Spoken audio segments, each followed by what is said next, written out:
pair of plaid trousers, and an old-fashioned dressing gown. I put a venerable smoking cap on my venerable head, and coughing a little from my exertions, tottered out upon the landing. It was then perhaps 6:15, and the blinds were closely drawn and the house quite silent. The landing was a spacious one.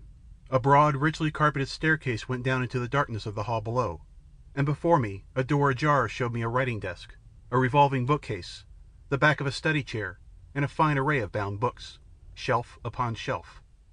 "My study," I mumbled, and walked across the landing. Then at the sound of my voice a thought struck me, and I went back to the bedroom and put in the set of false teeth. They slipped in with the ease of old habit. "That's better," said I, gnashing them, and so returned to the study. The drawers of the writing desk were locked. Its revolving top was also locked. I could see no indications of the keys, and there were none in the pockets of my trousers. I shuffled back at once to the bedroom, and went through the dress suit, and afterwards the pockets of all the garments I could find. I was very eager, and one might have imagined that burglars had been at work to see my room when I had done. Not only were there no keys to be found, but not a coin nor a scrap of paper, save only the receipted bill of the overnight dinner. A curious weariness asserted itself. I sat down and stared at the garments flung here and there, their pockets turned inside out. My first frenzy had already flickered out. Every moment I was beginning to realize the immense intelligence of the plans of my enemy, to see more and more clearly the hopelessness of my position.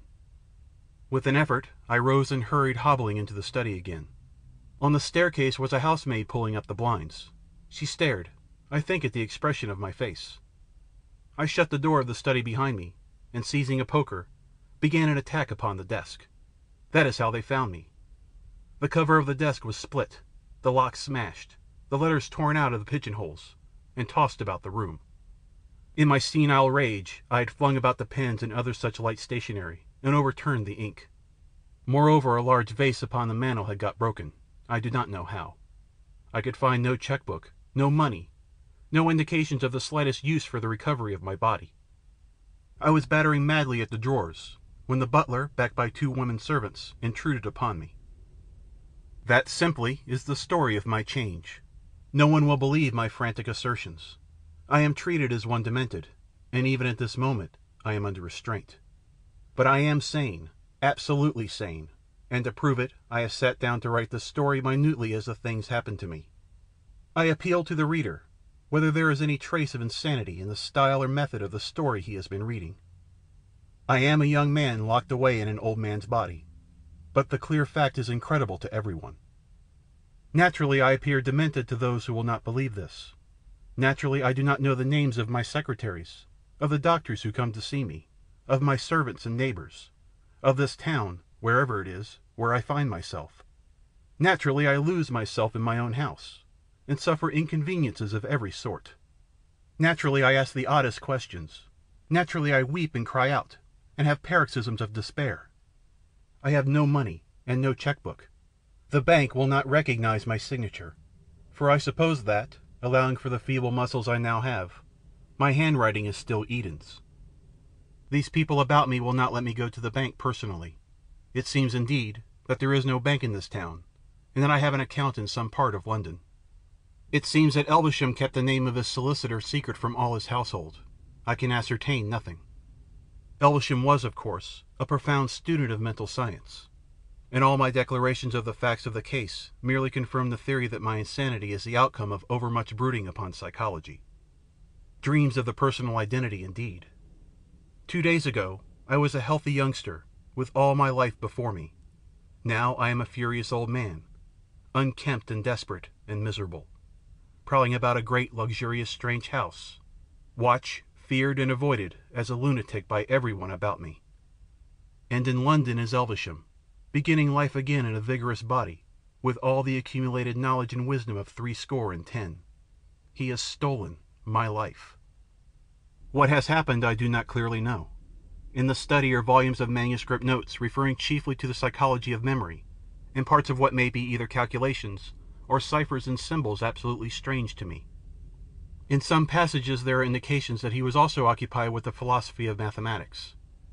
I take it he has transferred the whole of his memories, the accumulations that makes up his personality, from this old withered brain of his to mine, and similarly, that he has transferred mine to his discarded tenement. Practically, that is, he has changed bodies. But how such a change may be possible is without the range of my philosophy. I have been a materialist for all my thinking life, but here, suddenly, is a clear case of man's detachability from matter. One desperate experiment I am about to try. I sit writing here before putting the matter to issue. This morning, with the help of a table knife that I had secreted at breakfast, I succeeded in breaking open a fairly obvious secret drawer in this wrecked writing desk. I discovered nothing save a little green glass phial containing a white powder. Round the neck of the phial was a label, and thereon was written this one word: release. This may be, is most probably poison. I can understand Elvesham placing poison in my way, and I should be sure that it was his intention to so get rid of the only living witness against him, were it not for his careful concealment. The man has practically solved the problem of immortality. Save for the spite of chance, he will live in my body until it is aged, and then again, throwing that aside, he will assume some other victim's youth and strength. When one remembers his heartlessness, it is terrible to think of the ever-growing experience that, how long has he been leaping from body to body? But I tire of writing. The powder appears to be soluble in water. The taste is not unpleasant. There the narrative found upon Mr. Elvesham's desk ends. His dead body lay between the desk and the chair. The latter had been pushed back, probably by his last convulsions. The story was written in pencil and in a crazy hand, quite unlike his minute characters. There remain only two curious facts to record. Indisputably, there was some connection between Eden and Elvesham, since the whole of Elvesham's property was bequeathed to the young man. But he never inherited. When Elvesham committed suicide, Eden was, strangely enough, already dead. 24 hours before he had been knocked down by a cab and killed instantly, at the crowded crossing at the intersection of Gower Street and Euston Road. So that the only human being who could have thrown light upon this fantastic narrative is beyond the reach of questions. Without further comment, I leave this extraordinary matter to the reader's individual judgment.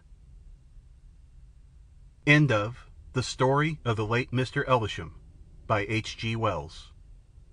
Recording by James Christopher, jxchristopher@yahoo.com. January 2009.